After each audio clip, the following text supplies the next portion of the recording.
very.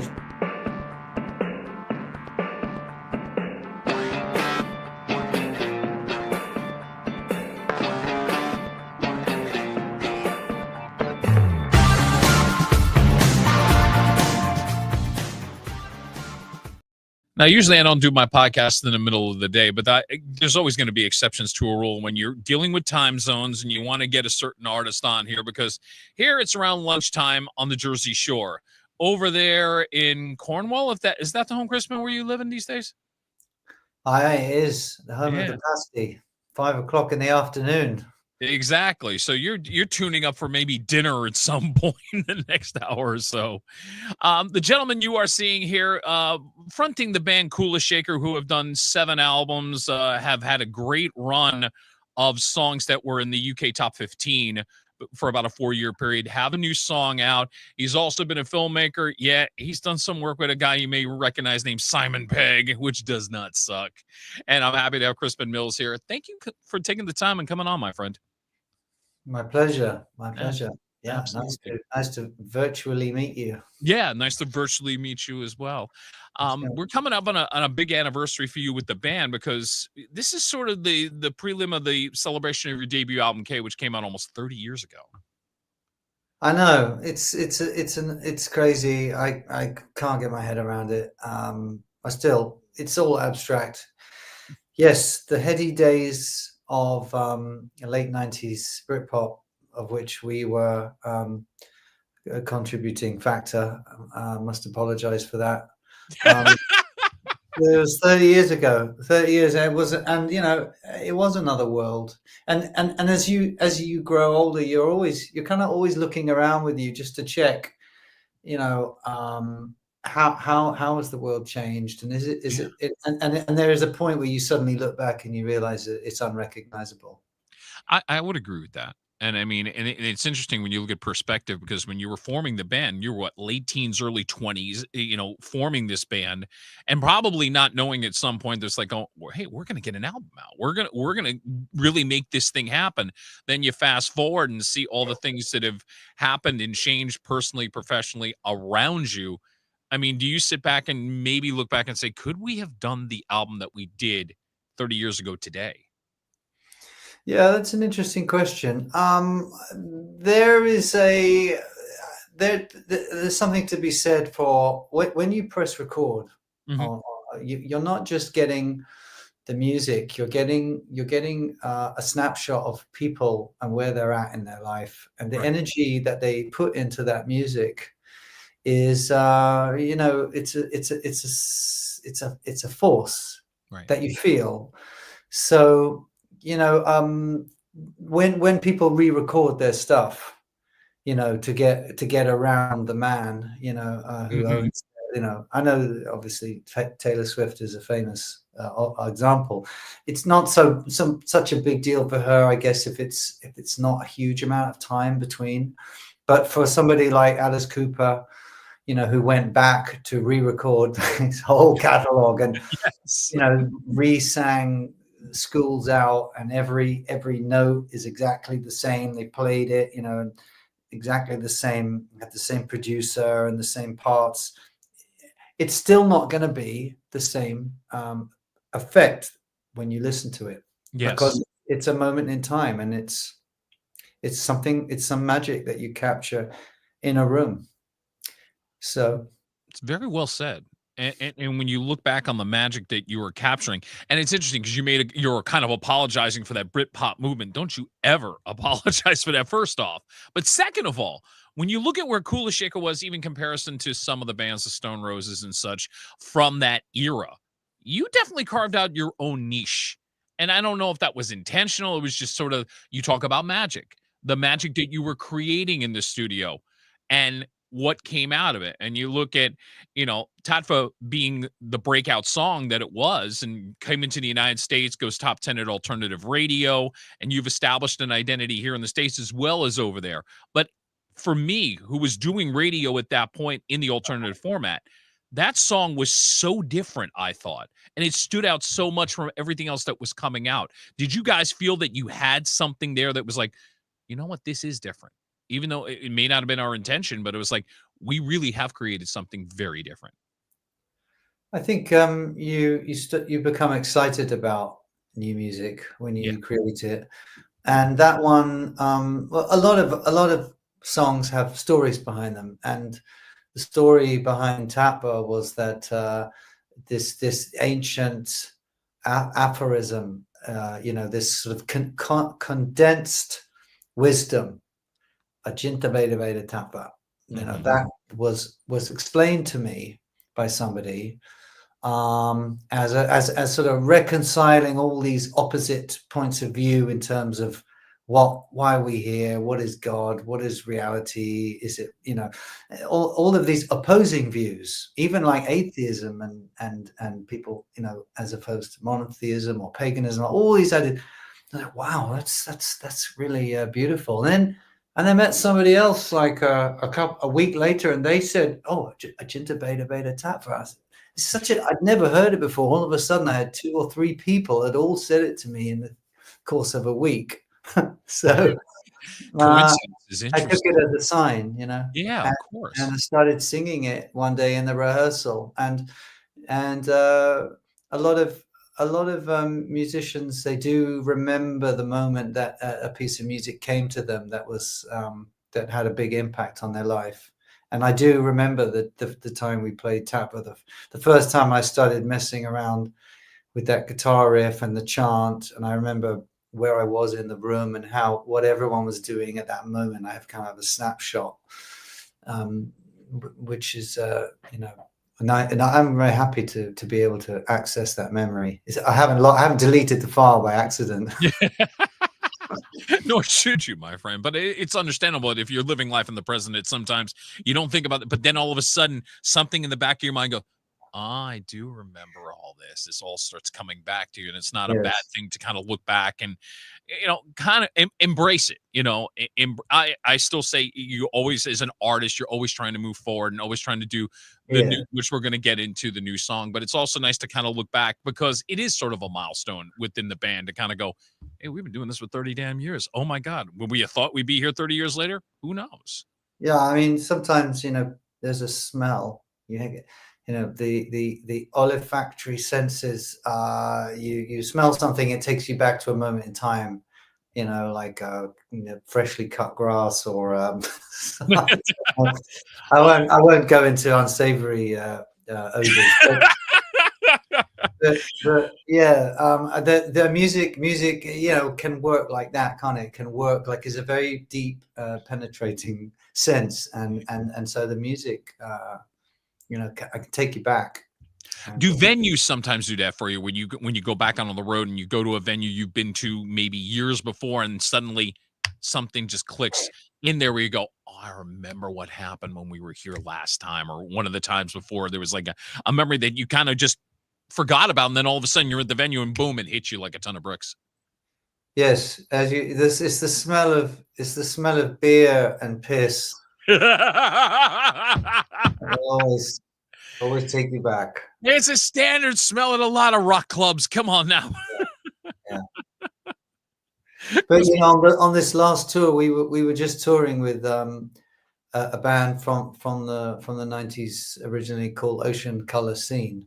I remember the song Sway by them. Yes, I remember them well. Yeah, we just did some dates with them, and it was a lot of fun, and we have a reputation for burning a lot of incense, and we were actually selling it.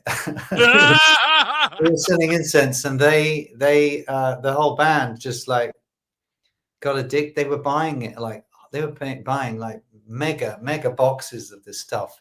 And we turn up to the venue a little bit after they had, and it was already smelling like a Moroccan brothel. And so we definitely leaving our mark. As you Yeah. should, sir. Yeah. As you should. And it's good for you, and it's good for obviously the audience will Yeah. not forget that. And that's another thing. You're making it an unforgettable moment for those who came to the show. Yeah, and there's a certain type of band that's been deeply affected by, for instance, the Indian philosophy, Indian ideas, Indian culture, Indian cooking, I know there's a hardcore band called Shelter, and I saw them in the 90s, and even though they're all into hardcore and straight edge, Right. the Camden underworld absolutely stank like a temple. It was great. The things that stand out. To go from the 30 years past to where we are today, I'm happy to say that Crispin and the guys have got a new song and called Charge of the Light Brigade. So this is not on any album yet. So does that mean we're going to see a new album by you guys sometime in the near to distant future? Yeah, you're gonna get a new album in the fall. Very cool. Very cool. And I'm going to refer back to the album before a little later on for a reason, but I'm happy to say that Crispin's given us the blessing to play the video, so this way gives everybody an idea. Now, keep in mind, Crispin's also a filmmaker, so when you're watching the video, there's actually a little thing going on where it almost feels like, okay, the attack of the zombies are happening within the video. So enjoy the visuals as you're also enjoying the music. From Coolest Shaker, this is Charge of the Light Brigade. We have that ready? Yes, let's do it right now here on the A Game.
Charge of the Light Brigade, the new song from Coolest Shaker, and I'm like, God, Crispin's kind of like smiling at it. And it looked like it was a lot of fun to do that video. I mean, videos have become a little passe in a sense, but with YouTube, it's kind of important. It's still a promotional tool to get the music out there. As a filmmaker, do you find it a fun process? Do you find it kind of that, oh God, we got to do this just to try to promote? I mean, what comes to mind when you're thinking videos?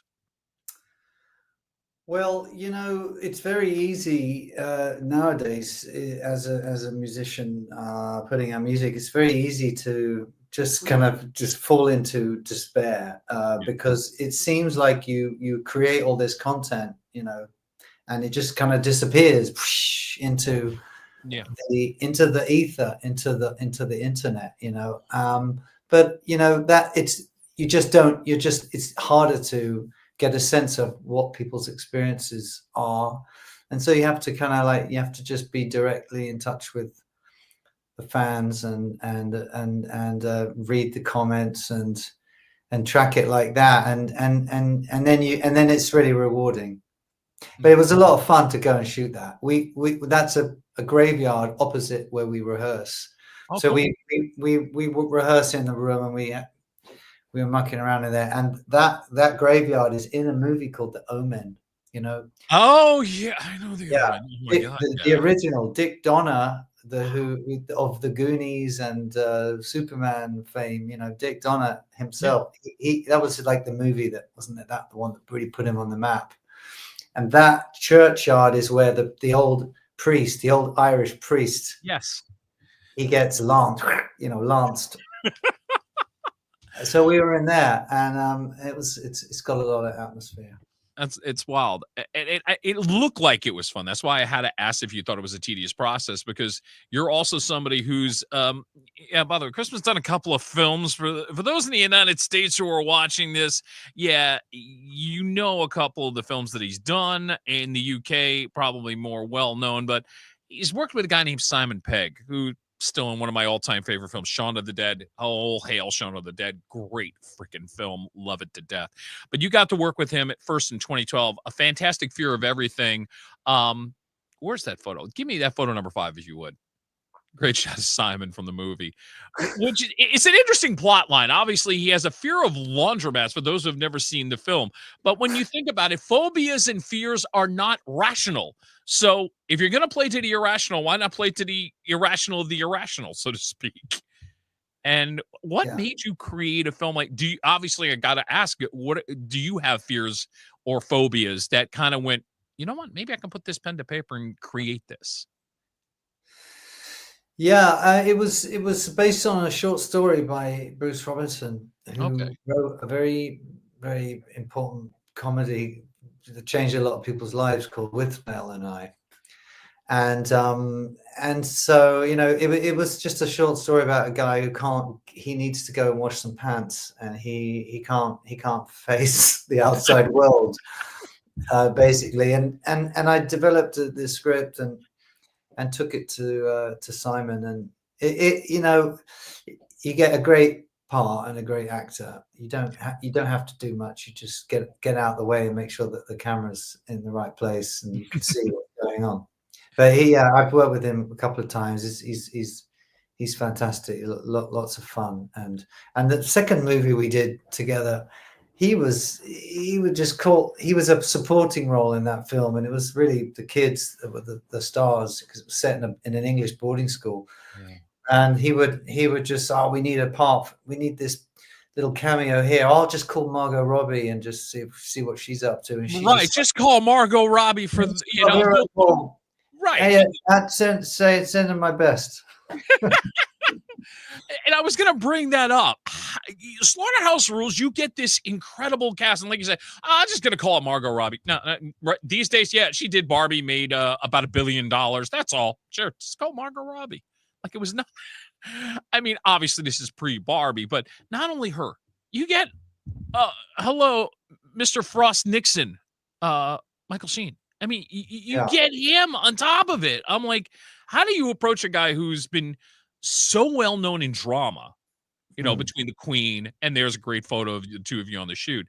I mean, did it take convincing, or did he just see the script and see I would like to be a part of this? Because I'm just almost surprised and flabbergasted, but also wonderfully just knowing that here are some really heavy hitting actors coming together.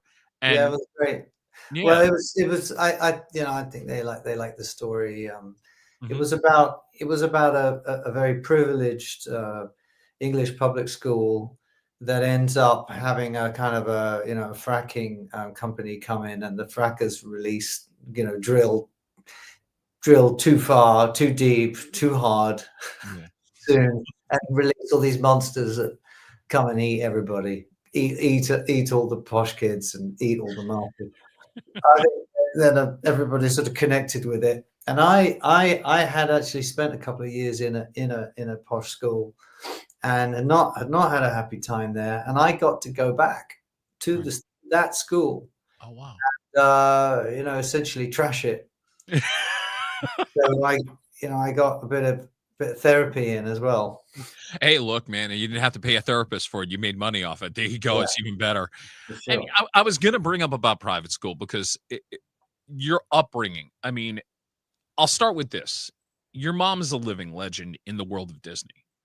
When was it that, first off, when was the moment did you realize your mom was famous? Because obviously, living the life that you live, it's like that's your normal. Everybody's got their own normal. But there comes a point where you just know at a certain age, like, oh, wait a minute, my mom is actually Mhm. well known by a lot of people. When was that moment? Yeah, everyone's parents are, you sort of more sort of, sort of they're like spiritual people in your life, Right. obviously, and they're not normal people, your parents anyway. But when I think I realized that something was strange because I kept meeting men who would say, "Oh, I was in love with your mother when I was a kid," Mhm. and for a while, I thought she just, had a lot of boyfriends or something. But Okay. Okay. She's got stories. like the schoolmaster, or somebody. Oh, look, there you go. That's see that. By the way, this was posted by Crispian on Yeah, Mother's Day, and I got that. that off your Instagram. That's a beautiful photo, by the way. That really Well, is. that's me. That's me doing my Chucky impersonation. I think you The nailed it. I've got the knife hidden under the. just about On the to. other hand, which is underneath, you're right. Ready to Yeah, pull it out. yeah, Great. Son kills Haley Mills, Phil in middle 11. Oh, God. Did I just say that? I'm sorry. yeah. It could go either way, that picture. Yeah. But yeah, but it's interesting because obviously to a certain sect of people, and I remember growing up being a kid in the 70s, and Sunday nights were about The Wonderful World of Disney, which was on NBC. And a lot of times, at least once or twice a year, Parent Trap is going to be run on TV. So I saw that movie so many times. And then Yeah, another film that would always get rerun was That Darn Cat. So that's yeah, how I got to know your mom, through those films. yeah, And yeah. even, and it became a part of my culture in the 70s, even though the film was done in the 60s. So the lasting impact of Yeah, and another show that she did called Saved by the Bell. I, Um, I, and so if I can touch on that for a second, because I remember the show was under a different title, and your mom was sort of the title person when they originally did it for the Disney Channel. But yeah, then NBC here in the States buys it, turns it into Saved by the Bell. But if you yeah, were a fan of that show, the first season, here she is, Miss Bliss. She is the teacher in the classroom. Good yeah, Morning, Miss Bliss was the actual right. first title before it became Saved by the Bliss. So here's a second generation who's gotten to know your mom in a different way. Yeah, no, I know it's very enduring, and I worked with her. She did her memoir a couple of years ago, a memoir specifically about her child acting career, Mhm. which went up to her early 20s. And it's a great story, but there was a lot of stuff that I didn't know. And she was a huge star in Yeah. America, and much bigger star in America than in Britain. Oh, I didn't And know that. Oh, wow. yeah, and I think because those movies, they had such a big effect on that generation. It's true. But now they are being played. Kids and especially girls still see movies like Pollyanna, Yeah. so it's lovely. And I don't, I grew up with them too, so you know. When you read your mom's memoirs, did you feel like you got closer to her on a level where you sit there and go, "Wow, mom, I wish I had known some of this stuff, way beforehand." Yeah, I mean, she had an incredible career, but there's a lot of insight in terms of like the modern people's modern take on Hollywood. Right. Right. That it's quite revealing to see how it was experienced by her as a kid. She was very very protected and by her mom, Right. and so all the kind of horror stories about Hollywood that you hear Yeah. are she moved through that and was quite protected. But you could see how it would go really wrong, and kids could be exploited if they didn't have that. Right. And just people like actors like Maureen O'Hara, the sort of the legendary John Ford actress. She was also had her mum with her, even in her 20s. She still had her mum there, and she was Irish and taking no nonsense. And Mm-hmm. people did, she was ready to go back to Ireland because she wouldn't, um, lie down on the casting couch and give way to exploitation. But she ended up with the right director, and but it was very. I'm personally a huge fan of movies, and I love all of those stories about the old directors, and especially the 60s. It was a really exciting time. So I loved reading it, and she got to work with some incredible people. Absolutely, she did, and she made like we both said, made a lasting impression. So let me take it from the mom's perspective on you when you decide, hey, listen, mom, I'm going to go into the business as a musician, and I would hope because she had her mom always there that she was going to be supportive, but maybe not be overbearing, if that makes sense.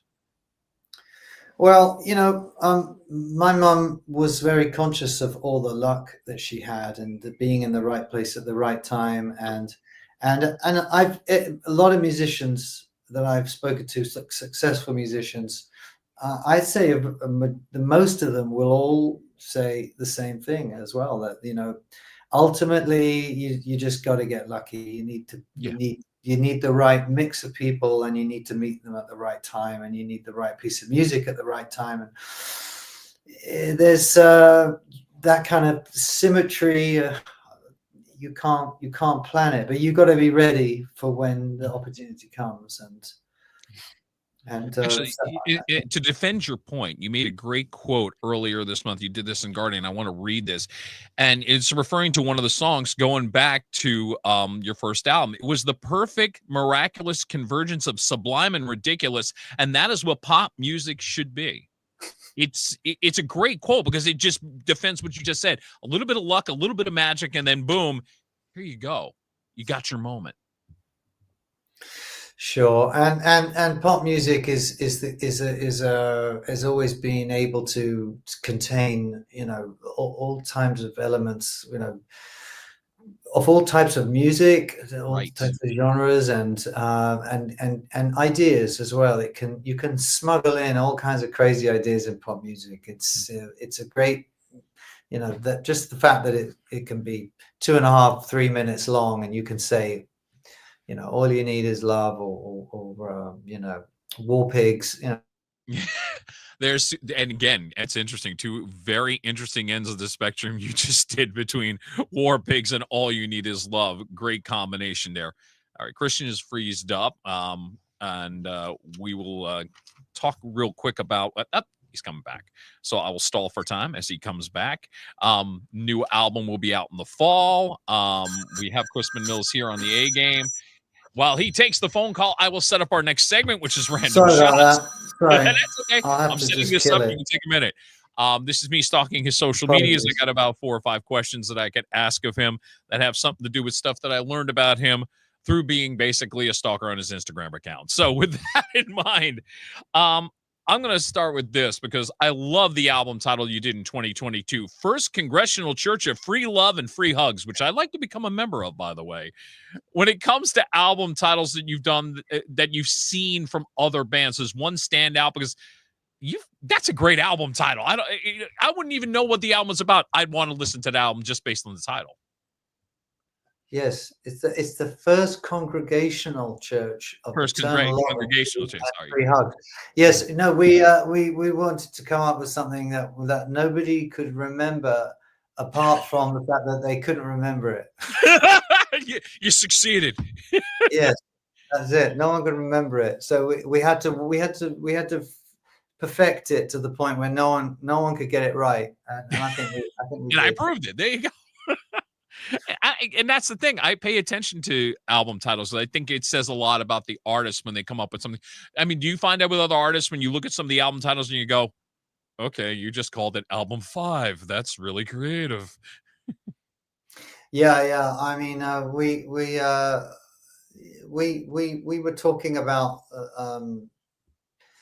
I think K. We weren't sure about calling it K at the beginning, but it ended up coming forward and as a piece of artwork. Actually, Yes. that the art kind of sold it to us. Because we used to be called the K's when we were kids, when we But were that like makes sense then. It has a deep 17, meaning to 18. it. Sure. Yeah.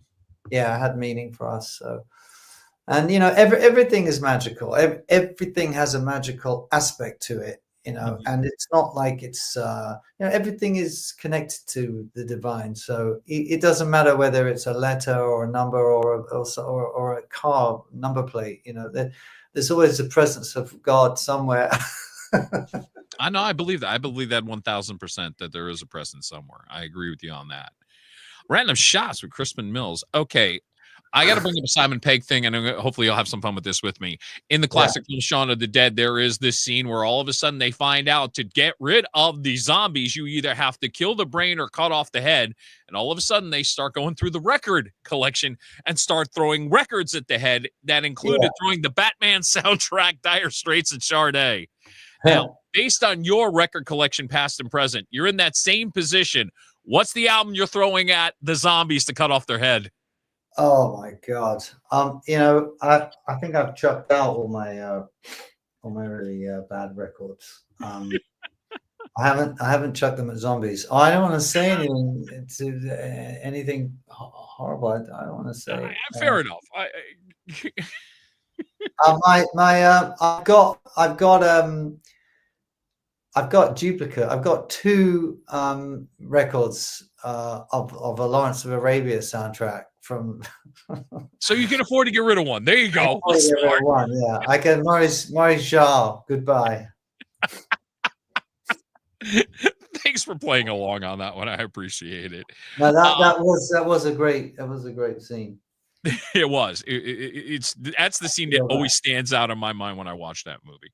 Go to photo number 1 for this next one. This is a beautiful picture of this. Now, this is, obviously where your home is as the sun is coming up. I mean, oh, you have been stalking my Instagram account. I don't lie when I say that, Crispin. I've been stalking. Okay. And that's a good image. It's Instagram. How do you get an image that clear? I take the photo, I copy it into mine, and then I'm basically tweaking the photo to get it clearer. Right, so I've been able to kind of recompose it a little bit. And very impressive. Thank you.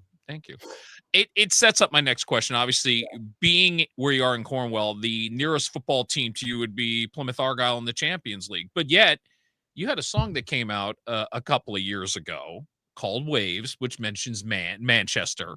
So when it comes to football, who's your team? Or is there a team? Well, the nearest football team, soccer team is the Magpies, is Penzance Magpies.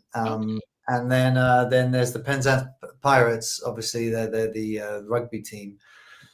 I used to, like, in the late 70s, when I first became aware of soccer, I was supporting Arsenal, which I thought was funny that they had a team named after a part of your body. And then actually, when I met my wife, my to-be wife, I met her family. That her dad was in football, so I ended up really supporting whoever he was working with. He began as a player in the first division, Sheffield Wednesday, in the late 60s, early 70s, and then he played with a whole load of Crystal Palace, and then he ended up as a manager for Fulham and Southampton. And so I was always supporting whoever he was working with at the time, because I wanted him to be doing well. Sure. So it wasn't just irrational jingoism. No. And again, some people may have known that. I had no idea. So that really is a big part of your life in a sense, because being with your wife and knowing that, okay, here's her father, and he's in the sport. So I Yeah. mean, Yeah, well, he was in it before the really big money came in. So he always says, "Oh, I just missed the gold rush," because it was a lot of those teams, they did have more of a sort of a local character to them. yes, And in the summer, the soccer players would work on a building site. They'd get other work, and then the football season would start and they go back again. And it was a completely different culture. And then towards when satellite TV came in, right. that's when the big money came into football. And he caught some of it. He was managing a first division team, Southampton at that time. But I'm sure he's got to be amazed by. I mean, here in the States now, NBC yeah, has literally got wall to wall. I mean, you could literally turn on the TV, yeah, 9 o'clock in the morning, even during the week. One of the sister networks will be playing a Premier League game. So yeah, all of a sudden, I'd say the last 5 years, suddenly soccer is finally starting to catch up with everybody else here in the United States. Major right. League Soccer is doing a great job, but now suddenly you can watch the Premier League in about 3 or 4, where before it was, like you said, you'd have to go Yeah. on satellite. Now you can get it on basic cable, which is fantastic. Yeah, it's like mainlining a drug. It's just so much. There's so much sport you can do now. It's like Oh, yeah. I mean, when you put it that way, absolutely. And look crazy. at how many options that you have as far as, when it comes to soccer, football, whatever the case you want to do. It's like going, okay, now we have 2 leagues in America. You've got the pyramid of 4 leagues here in the UK. I mean, it's fine. At Yeah, least here in the States, we can finally say it's catching up. yeah, and the money thing is it's a sort of psychedelic reality. You can't really get your head around it. That a guy who kicks a football is going to get paid £150,000 a week to sit on the bench. You're not even going to get played. It's just Exactly. mind boggles. Yeah, But what do you do for a living? I sit on a bench and get splinters and make really good money. I'm like, God, I hate you. I got another quote that you did. It was, and again, proving the point that I've stalked your social media. I aim to keep the psychedelic jam going for as long as Jerry did, so I've got a long way to go yet. What is the influence of the Grateful Dead when it comes to you and music? well, I got cousins in California, and so I was turned on to the Dead by my cousin Sean, who must have seen them, thousands and thousands of times. Some of the gigs he can even remember. That's a statement. And he's seen Fish a lot now, and he's kind of, a lot of those tribe are moved towards Right.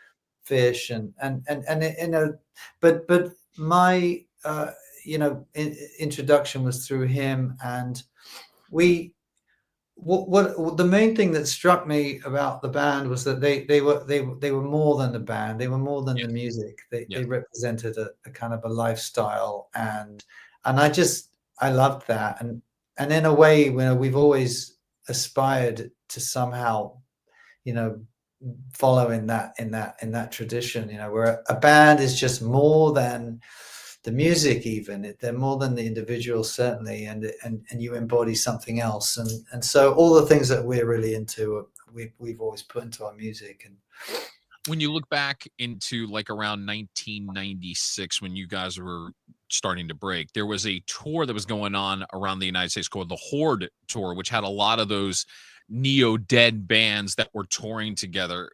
Not that it was a missed opportunity, but looking back on it, I could have seen you guys on a tour like that in that package. Could you have seen you guys doing that? yeah, I think we did do some dates on Horde. Actually. You did? How about that? Yeah, I think we did it we were on with Beck and Yes. and Neil Young and Ben Folds 5. Ben, we love Ben. Yeah, I remember. We did it for a short stretch, 2 or 3 weeks. It was great. Yeah, I just like I said, the more that would have been like it's almost like a perfect marriage for you and the band to be out on that tour. I'm glad you got that experience. It should have been longer, but I'm glad you got the experience. Let me do one more to wrap it up, and it's a photo from give me number 3. Now, I'm somebody who's not into the vegan culture, but recently, here by me in a town called Asbury Park, props to Marissa Sweeney for doing the New Jersey Vegan Fest. Right. And to me, that is very appetizing. I would eat that, but I'm also going, all right, what exactly is in it? And as somebody who's lost a lot of weight recently, I've cut back on meat. What are in your mind, what's the advantages of vegan? I love how we're just talking over this pasty. Yeah, exactly. I love that pasty has a significance I would not have anticipated. No, I'm not really a vegan. I'm a vegetarian. Okay. And I've kind of, the vegan thing is much more. I understand, to do with just how I feel about animals and how they get treated Right, right. by the industry. The pasty is unique to Cornwall, and it's full of it can be with meat, or it can be with cheese, or it can be with vegetables, and this is very savory pasty. And the far out thing is that we brought a California artist called Lance Gordon, the Mad Alchemist, Mm-hmm. who does the original oil liquid light shows live. We brought him over, and he came and did the tour with us recently in the UK. And his assistant, this 21-year-old guy, comes from Grass Valley Mm-hmm. up in California. I didn't know there was a Grass Valley, but obviously it makes sense. Right. The liquid light guy comes from Grass Valley, and he said, "Oh, it was a gold rush town, Mm-hmm. okay, and we have pasties there because they brought the Cornish tin miners over to show, to exploit their expertise in mining for the gold rush, and they brought with them the skills of pasty making. So there's these pasty shops in Grass Valley. So when he came back to Cornwall with us on this tour, he wanted to sample. He wanted to come back to the motherland of pasty, Nice. and so it has a connection. And I that the one that you've shown that picture, that was from on my birthday. That was my Yes. birthday pasty. Nice way to celebrate. As we're getting ready to wrap up, I'll throw one more photo at you only because I am a huge fan of your guitar and the artwork that is done on this. So, how long did you know how long it took for the person to create this, and whose idea was to? I mean, it's just beautiful. It's just a beautiful piece of art. Well, the artwork for our second record, Astronauts, Peasants, Pigs, and Astronauts, another one that you shouldn't attempt to say. Yeah, that's a tongue twister, by the That way. was a couple of things. Peasants, Pigs, and Astronauts Yeah, is you're probably saying that 5 times fast. Good luck.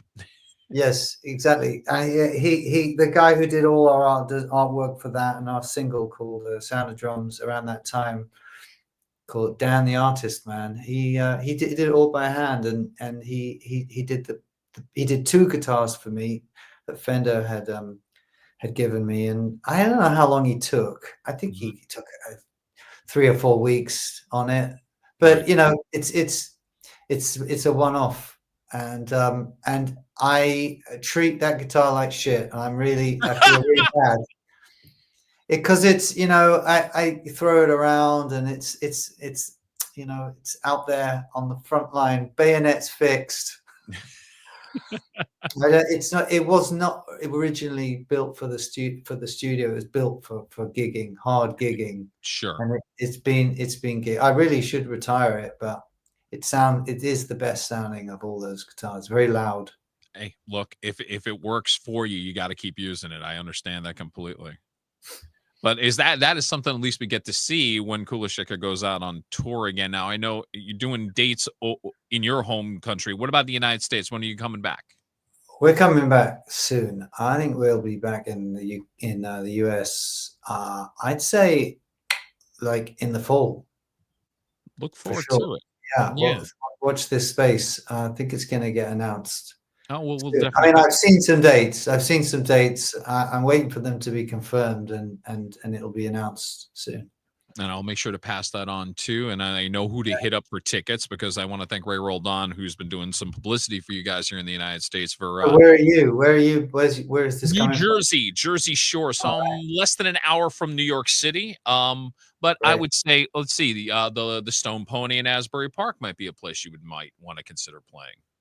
Cool. Yeah. Well, we want to come with all of our psychedelic whirlpool. Yeah, I'd see the Pony would be the place. I think that would be a perfect fit for you guys. Actually, a band that you know pretty well, the Dandy Warhols just recently played at the Pony. So you know, fits the mold of, like I said, if you've never played the Pony, you got to play it because it is Okay. sort of the legendary venue, 50 years going strong here on the Jersey Shore, worth the time and effort. And I Sure. promise you it'll smell like beer and piss. So don't worry about it. You'll feel Yeah. great. It'll work. I And won't that's be not a diss disappointed. against the Pony if they're watching. Yeah. Good. Again, Coolest Shaker will have a new album out in the fall. We look forward to passing on the dates when we get them. Charge of the Light Brigade. The song is right now on YouTube. You could also go download it and put it in your library. My friend, thank you so much for the time. Really great conversation. Really appreciate it. Thank you for having me. I hope to see you in the States. Absolutely in person. We'll make that happen for sure. Hey, listen, I'll be back next week with my guest, Tracy Bonham. Until then, take care of yourself. Enjoy the rest of the week. Thanks, man. Take care. Cheers. Bye. Bye.